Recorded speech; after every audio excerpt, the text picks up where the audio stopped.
All right, here's your review of UaMauKeEa, Sovereignty Endures by Dr. Keanu Sai, as we have been learning in class. All right, so this is the introduction.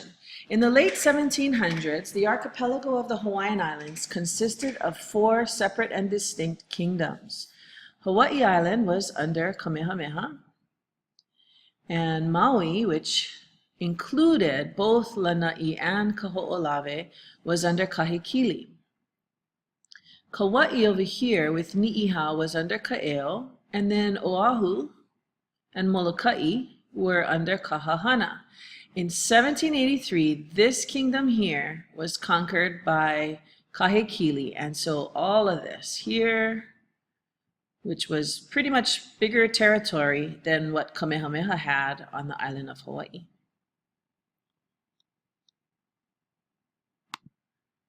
All right, and we talked about culture at the beginning of the school year and what culture really is, and the people of the Hawaiian archipelago shared a similar culture, which included their language, religion, even genealogy, with other Polynesian people of the South Pacific. At this time, although we refer to it today as the Hawaiian archipelago, at this time no one referred to themselves as Hawaiians, except maybe people on the island of Hawaii. So here's that map that we saw earlier, and it's just an old map, and I know you guys got a kick out of seeing all the ways that the names were spelt. Hawaii and Oahu, kind of fun little map there. All right, from 1782 to 1887, the kingdom experienced 3 forms of governance. There was chiefly, British, and Hawaiian. And these changes in governance were not brought about as a result of a dispute or a disagreement. There was no internal revolt or revolution against the king, but rather by changing circumstances and influences. So the world was changing, and it was requiring and kind of pushing the governance to be adapted and changed as well. And this was both foreign and domestic influences.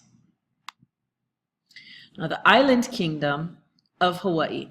In 1791, and you can think about what 1791 meant in America. This was when the Constitution was finally ratified in 1791. Kamehameha unified the island kingdom of Hawaii that year, just the island of Hawaii. Kamehameha governed his kingdom of Hawaii according to ancient tradition and strict religious protocol. Okay. In 1794, so 3 years after he unifies the island kingdom of Hawaii, Kamehameha he voluntarily ceded that island kingdom of Hawaii to Great Britain. And remember, ceded is one of your vocabulary words, so you need to be sure you understand what that word means in order to understand what Kamehameha did in 1794. Kamehameha and his chiefs considered themselves to be British subjects, and they recognized King George III as the emperor. Here we go. So this is an example. This is the writing of that voluntary session in 1794, and this was the page. You can do a 5 W's. Who, what, when, where, why. So the when is February 24th, 1794. Who, Kamehameha, he was the king of Hawaii, and it included his principal chiefs. They were assembled where? On board His Britannic Majesty's sloop, the Discovery, in Kealakekua Bay. And this was also the who. They was in the presence of George Vancouver. And you can think about, we talked geography, right? Where's Vancouver Island? And Vancouver, Canada, named for George Vancouver here, who was the commander of the Discovery. His lieutenant was Peter Puget, and we talked about Puget Sound. Well, here it is, Peter Puget. That's who it's named for. Peter Puget was the commander of the Chatham. Here you go, right there. And it also, the others who were there were the officers of the Discovery.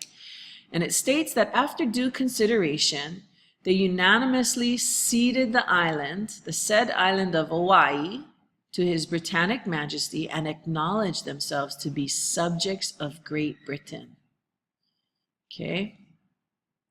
Now, Kamehameha didn't only, he met with Vancouver at this time, but there were a couple other times Vancouver came through Hawaii.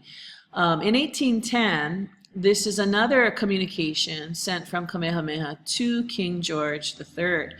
And what he was asking for, and this is what that previous slide, this is what the words were, because I know it was difficult to read that, the cursive, and it was so small. But in this communication, Kamehameha is basically asking for a ship. He wanted to do some, he needs some bunting. They have no English colors, and he wants some guns to defend the islands. But he wants a ship so that he can go and trade taro root. He wants to make some money. He wants to purchase also some fur skins. But he's been told that he can't send them to sea if he doesn't have a register. Okay, and there are rules to the ships sailing and ships coming into port and having to have a register and a seal with his name on it. So, he states, being very poor at these islands, anything which you may think useful to me, I beg you will send. So he's really asking for a ship so that he can put products from his island and send them off to trade and start making some money. And by the way, that ship never comes. Okay, because we know that King George goes crazy. More on that later. Okay, so the island kingdom of Hawaii. Now in 1810, Kamehameha, king of the Hawaii island, he finally consolidates those 4 kingdoms. And he establishes not the kingdom of Hawaii, but the kingdom of the Sandwich Islands. Okay, later on, officially in 1843, it becomes the kingdom of the Hawaiian Islands. But for our purposes, up until we get to 1843, Kamehameha has only been known as the king of the Sandwich Islands. And again, we're still in the introduction, so we will come back to how he established those 4 kingdoms in another video. 1829, Kamehameha III and the Council of Chiefs, they realized in 1829 they need to start exerting Hawaiian autonomy. And autonomy is another vocabulary word that you are responsible for. You should already know it because this is a review of the material you've already learned.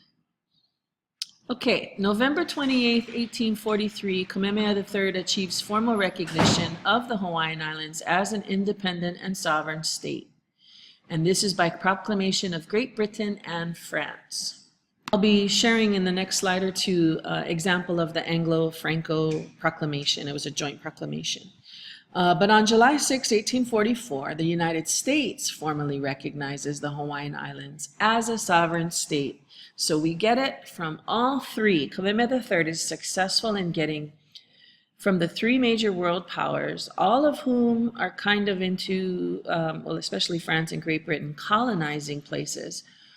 Kamehameha III manages to get recognition from all 3 of them as Hawaii as a sovereign state.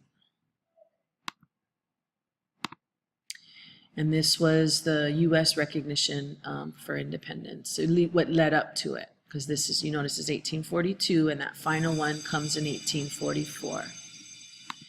And here's the example of the Anglo-Franco Declaration. Now again, November 28th, 1843, this is Independence Day for Hawaii. Much, if I haven't said it already, we've said it a ton in class, like the 4th of July for America or Cinco de Mayo for Mexico. Hawaii has its Independence Day that they recognize as November 28th, 1843. Okay, what's next? This is what's written into, this here is just the typed version of what you see in this letter, okay? So that's what it states, and if you want to pause it and read it, that's awesome, because we have talked about it a lot in class.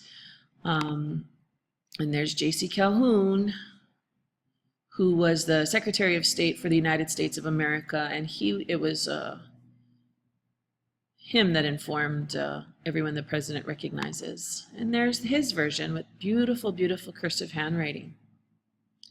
All right, that's it for this video. So go back and take as much time as you need, slow down, double check your notes. But thank you.